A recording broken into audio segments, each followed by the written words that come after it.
C'est dans le calme de cette propriété de plusieurs hectares que militaires et anciens combattants, victimes de stress post-traumatique, se reconstruisent.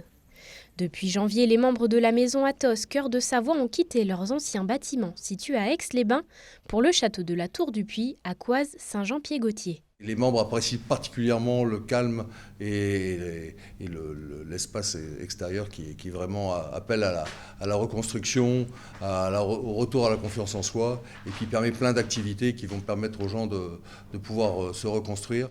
Ici, une soixantaine de personnes sont accompagnées dans leur réhabilitation sociale, mais également dans une potentielle reconversion professionnelle.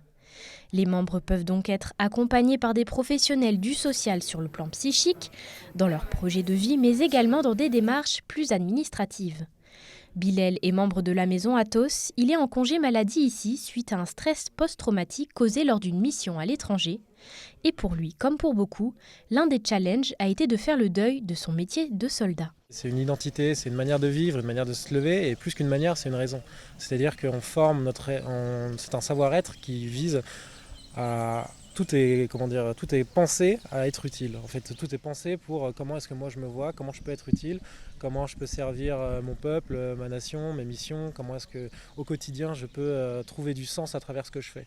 Et donc du jour au lendemain, parce que moi ça a été quasiment du jour au lendemain, on vous dit finalement vous n'en êtes plus capable. Pour inaugurer cette nouvelle maison, la secrétaire d'État auprès des armées, Patricia Miralles, chargée des anciens combattants et de la mémoire, s'est rendue ce lundi en Savoie. Un nouveau lieu d'accueil qui ne sera pas le dernier car en juin prochain, une maison Athos va également voir le jour en Occitanie. L'objectif est d'atteindre 10 structures semblables en France d'ici 2030. S'il y en a de plus en plus, tant mieux, ça voudra dire que la parole commence à se libérer, que ce n'est plus la blessure de la honte, que c'est une blessure qu'on assume un peu comme une maladie presque professionnelle.